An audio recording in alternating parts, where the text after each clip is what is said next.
I've been thinking a lot lately about Will Byers.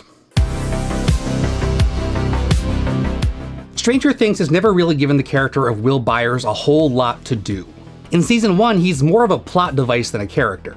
Will is kidnapped by an otherworldly monster, compelling his family and friends to search for him. He is effectively the inciting incident, the kidnapped victim in distress, an absent MacGuffin for the other, more heroic characters to rescue. Things happen to Will Byers, but Will himself doesn't really do all that much. Even in the seasons that follow, after Will has been reunited with his friends, it's always felt like he's been defined mostly by his alienation from the other characters, whether he's possessed by the Mind Flayer or frustrated by his friends' preoccupation with girls that he, for whatever reason, doesn't seem to share. You're destroying everything, and for what? So you can swap spit with some stupid girl? Elle's not stupid. It's not my fault you don't like girls. So when I first started season 4 of Stranger Things, I was annoyed by what I felt was yet another passive Will Byers non-storyline. Will is sad. Will feels isolated from his friends. Will is probably gay, but not in any sort of explicitly confirmed, unambiguous way. I even tweeted shortly after starting the season, "Please tell me Will Byers gets to do more this season than just be gay and sad." And then as I watched the rest of the season, I started to realize that part of what frustrated me so much about Will is that I see so much of myself and my own queer adolescence in his story. Portrayals of closeted young people in media tend to look a certain way. Stolen glances at secret crushes from across the room. Furtive confessions made to a trusted confidant. The character of Robin in Stranger Things is a very clear example of this sort of thing. Tammy Thompson's a girl. Steve. Yeah? Oh.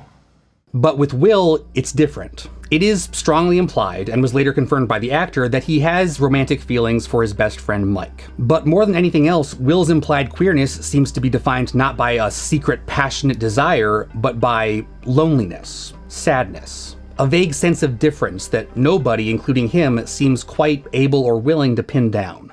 Some boys live unexamined lives, but this one's heart is full of questions. Many have expressed frustration at the show's seeming inability to unambiguously confirm Will Byers' queerness up to this point. But I would argue that that ambiguity, that inability to confirm or even really explore one's sexuality, is itself a very authentic queer experience. Robin and Will are characters at two different stages of closetedness. With Robin, her being in the closet is mostly strategic. She knows who she is, and she picks and chooses who to reveal that to for her own self-preservation. Will's closetedness is more like a secret he keeps from himself, something that separates him from the people close to him in a way that he can't quite seem to verbalize. Some people describe their queerness as something they've always known about themselves, even from a very young age. And that's a completely valid experience, but it's also not the case for every queer person. For some of us, especially those who grew up in less accepting times, to be young and queer was an act of constant avoidance, denying even to ourselves that we even had a sexuality worth exploring. Getting really into things like D&D, because goddammit, if I can't identify my sexuality, I can at least identify this magic item.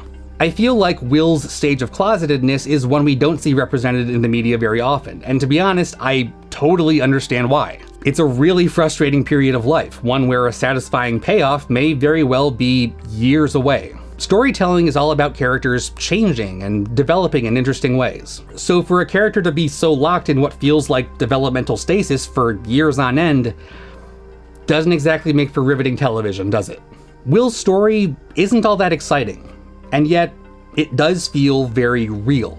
As satisfying as it might feel to have a Will Byers plotline that mimics Robin's, where he connects with a potential love interest in the final season, I think that we would actually lose a little something by doing that. Because in real life, that's not always what happens. To get personal for a sec, I was not out to pretty much anybody until my senior year of college. My adolescence felt really similar to Will's. I was vaguely aware that something about me was different, but I was too terrified to really explore what that meant. In an environment where the people around me regularly used gay as an insult and treated gay people like social pariahs, actually being gay didn't even feel like an option. And this vague, undefined, unexplorable sense of difference made it really difficult for me to make friends or get close to anyone. So I retreated into things like D&D, video games, television. And I think that when I finally started to figure myself out, it wasn't really the stories about happy gay people that helped me the most. It was stories like Will's. At the time, a show like Queer as Folk, about openly gay people with gay friends and a seemingly unending pool of romantic and sexual partners, just felt utterly alien to me. It didn't make me feel more optimistic about my future, it just made me feel even lonelier because I didn't have what those characters had. Compare that to My So-Called Life, which I was deeply obsessed with, even though it had been off the air for years, well before I entered high school. On My So-Called Life, we meet Ricky Vasquez, a quiet, sensitive kid who hangs out with girls, wears interesting outfits, and really, really likes to dance. For most of the series, Ricky hasn't really figured himself out yet.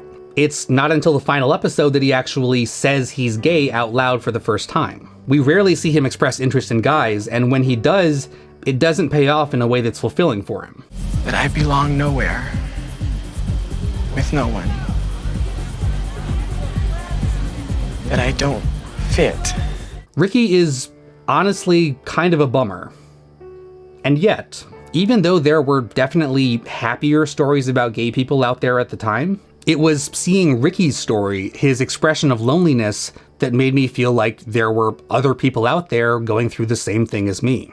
The world has changed a lot since I was in high school. Shows like Netflix's Heartstopper, about self-possessed queer kids who find each other and have happy, fulfilling lives being fully themselves, reflect something that I certainly hope is closer to our current reality. But especially at a time when rhetoric demonizing queer people is once again the hot new craze that everyone's talking about, I have to imagine that there are still kids out there who feel as isolated as I did. Optimistic stories like Heartstopper are important because they help to show lonely queer kids that a happy, fulfilling life is possible. But stories like Will Byers are important too, because they help to show those same kids that they aren't alone in feeling lonely.